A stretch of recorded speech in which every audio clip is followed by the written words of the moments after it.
नमस्कार साथियों, आप सभी का स्वागत है SVSC द एजुकेशन चैनल पर। आज हम लोग बात करेंगे कुछ विशेष चीज़ पर। वो चीज़ आपके पास भी है और उस चीज़ के लिए तो हर जगह मार झगड़ा ये सब हो ही रहा है।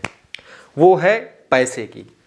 जो हम लोग नोट यूज करते हैं, जो मुद्राएं यूज करते हैं, उन नोटों पर किसका चित्र है? महात्मा गांधी का।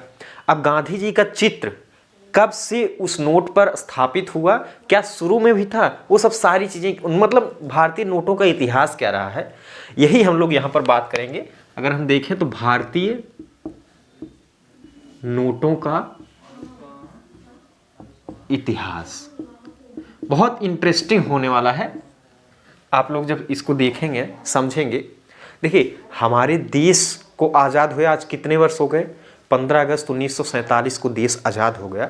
लेकिन जब देश आज़ाद हुआ उस समय हम औपनिवेशिक मुद्राओं का प्रयोग करते थे। उसमें किंग जॉर्ज 6 का चित्र इस प्रकार से कुछ नोट था और वहाँ पर एक कोने में किंग जॉर्ज 6 का चित्र रहता था। वो इंग्लैंड यानी लंदन का राजा था, तो उसका चित्र था। आज़ादी के बाद भी यही नोट प्रचलन में रहे। लेकिन उसके बाद 1949 में, आज़ादी तो 1947 को मिल गई, लेकिन 1949 में भारत सरकार ने पहली बार रुपये के नोट का डिज़ाइन प्रस्तुत किया। 1 रुपये का नोट जो है वो बनाया गया। अब उस नोट पर चित्र किसका लगे, ये भी महत्वपूर्ण विषय हो गया। इस पर डिस्कशन काफ़ी हुआ कि चित्र यहाँ पर किस चीज़ का लगे। बहुत डिस्कशन के बाद, डिस्कशन में वहाँ पर महात्मा गांधी के चित्र की भी बात कही गई थी कि महात्मा गांधी का चित्र लगा दिया जाए। लेकिन अंततः जो फैसला हुआ वह उस जहाँ पे राजा का चित्र था उस चित्र की जगह पर सारनाथ में अशोक स्तंभ का चित्र लगा। स्तंभ आप लोग देखे होंगे जो सारनाथ में है, वाराणसी के पास। इसको अशोक ने बनवाया था लगभग ईस्वी शुरू होने के 250 वर्ष पहले, यानी 250 ईसा पूर्व में लगभग अशोक स्तंभ का निर्माण हुआ था, जिसमें आप देखेंगे कि 4 शेर ऊपर हैं, नीचे बैल है, घोड़ा, हाथी है, ये जानवर हैं। लेकिन आप जब चित्र को देखेंगे तो आपको 3 ही शेर दिखेगा, लेकिन एक शेर का मुंह जो है वो पीछे की तरफ है, आप देख पाएंगे। तो उसके बाद 1 रुपये का नोट जारी हुआ 1949 में। उसमें अशोक स्तंभ को लगाया गया। मैंने बताया जो अशोक स्तंभ है उसको वहां पर स्थापित किया गया 1 रुपये के नोट पर पहली बार। 1950 में पहली बार भारतीय बैंक नोटों का 2 रुपये, 5 रुपये, 10 रुपये, 100 रुपये मूल्य वर्ग के नोट जारी किए गए। उसमें जैसे मैंने आपको बताया कि अशोक स्तंभ एक तरफ लगा हुआ था किनारे की तरफ। लेकिन देखिए, नोट आप देखते होंगे तो पीछे भी तो कुछ चित्र रहते हैं, तो वहाँ पे पीछे भी चित्र लगाया गया। उस समय जानवरों को तवज्जो दिया गया, जानवरों का चित्र लगाया गया, जैसे बाघ का, सांभर हिरण का, ऐसे चित्रों को दर्शाया गया पीछे की तरफ। देखिए, जब नोट जारी होते हैं उस समय जो चीज़ देश की प्रगति को दर्शाता है वही लगाया जाता है। आपने 2000 के नोट को देखा होगा, जब जारी हुआ तो उस नोट के पीछे मंगलयान का चित्र दर्शाया गया था। तो उस समय मैंने बताया आपको कि पहले जानवरों का, उसके बाद फिर कृषि से संबंधित चीज़ों का, जैसे कहीं पर चाय की पत्तियां तोड़ते हुए ये दर्शाया गया। और देखिए, आप अभी हाल फिलहाल में भी देखे होंगे, हालांकि अब नहीं दिखाई पड़ता, लेकिन 1 रुपये के सिक्के को देखे होंगे तो उसमें गेहूं की बाली जैसे चित्र आपको दिखे होंगे। तो उस समय कृषि संबंधित चीज़ों को दर्शाया गया पीछे की तरफ। उसके बाद 1980 के दशक में पीछे की तरफ अगर हम लोग बात करें तो आर्यभट्ट जो हमारा पहला उपग्रह छोड़ा गया था उसका चित्र दर्शाया गया 2 रुपये के नोट पर। फिर जो 10 रुपये का नोट था, जो 5 रुपये का नोट था, 20 रुपये के नोट पर बात करें तो व्हील, कोणार्क व्हील का चित्र दर्शाया गया। तो इस तरह से नोटें बनती रहीं।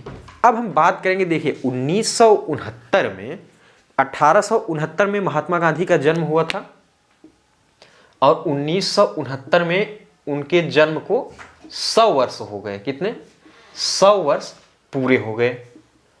अब उस समय देखिए दोस्तों, मैं आपको ये चीज़ें आगे बताऊंगा और आप सभी से एक रिक्वेस्ट है, अगर आप पहली बार चैनल पर हैं तो चैनल को सब्सक्राइब कर लें ताकि आपको जो भी मैं वीडियो अपलोड करूं उसका नोटिफिकेशन आसानी से प्राप्त हो जाए, आपको कहीं ढूंढना ना पड़े।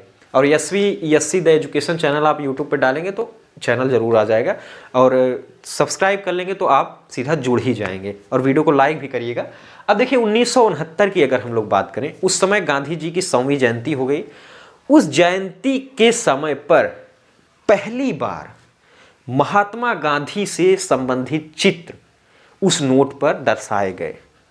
किस पे? 1969 में पहली बार आरबीआई के गवर्नर ने एक महात्मा गांधी के चित्र की सीरीज की नोट जारी की। वो उसमें जो चित्र था वो साबरमती के बाद जब उन्होंने महाराष्ट्र के वर्धा में सेवाग्राम आश्रम खोला था, उस आश्रम में वही चित्र उस पहली बार नोट पर दर्शाया गया।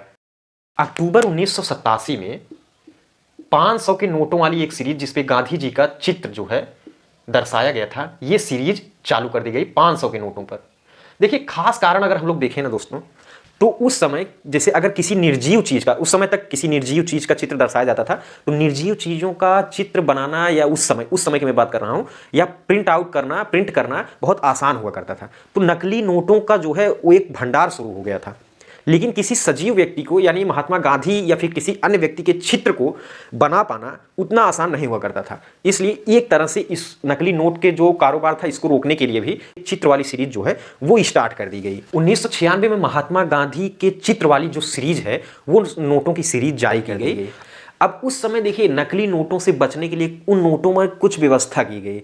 उस व्यवस्था को अगर हम लोग देखें तो आप जैसे 100 रुपए का नोट ले लीजिए अभी भी, तो 100 रुपए के नोट में आप देखेंगे कि एक सीधी सी धागे जैसी, एक पतली धागे जैसी चीज होती है। उसको आप देखेंगे ऐसे, अगर आप क्षैतिज रूप से करके देखेंगे तो उसमें दो चीजें आपको दिखाई पड़ेंगे। उसमें भारत और आरबीआई लिखा हुआ आपको दिखेगा। उसके बाद दूसरी बात यहां पर देखें तो गुप्त छवि, दूसरी जो व्यवस्था की गई गुप्त छवि के रूप में आप जैसे नोट को देखेंगे, नोट के साइड में देखेंगे कि अगर सीधे रूप से आप देखेंगे तो उसमें कुछ नहीं दिखाई देगा, लेकिन जैसे ही आप उसको क्षैतिज रूप में देखेंगे तो उसमें कुछ लिखा हुआ दिखाई देगा। जैसे 100 रुपया है तो 100 रुपया लिखा रहेगा उसमें। तो इस प्रकार से व्यवस्था की गई। तीसरी व्यवस्था की गई, ये दृष्टिबाधित लोगों को, जैसे आप देखेंगे कि आरबीआई लिखा है तो थोड़ा सा उभरा हुआ लिखा रहेगा, ताकि दृष्टिबाधित लोग, या 100 रुपये लिखा है तो उस पर उभरा हुआ लिखा रहेगा ताकि दृष्टिबाधित लोग उसको समझ पाएं। तो ये हम जो नोट देखते हैं उस पर जो महात्मा गांधी का चित्र है, वो चित्र 1946 में ली गई थी। वो पैथिक लॉरेंस राजनेता के साथ खड़े हुए थे, उस समय का चित्र है। उस समय के चित्र का वो कटआउट आज के नोट पर दर्शाया जाता है। अब ये चित्र किसने दर्शाया ये अभी तक खुलासा हुआ नहीं है, ये गुप्त ही है। तो ये मैंने आपको भारतीय नोट पर महात्मा गांधी के चित्र की कहानी बताई है। आगे हम लोग फिर मिलते हैं किसी नए एपिसोड के साथ। आप लोग चैनल को सब्सक्राइब जरूर कर दीजिए ताकि आपको वीडियो प्राप्त हो सके, और बेल आइकन को भी प्रेस करिएगा ताकि उसका नोटिफिकेशन आप तक पहुंच सके। आप सभी का बहुत बहुत धन्यवाद।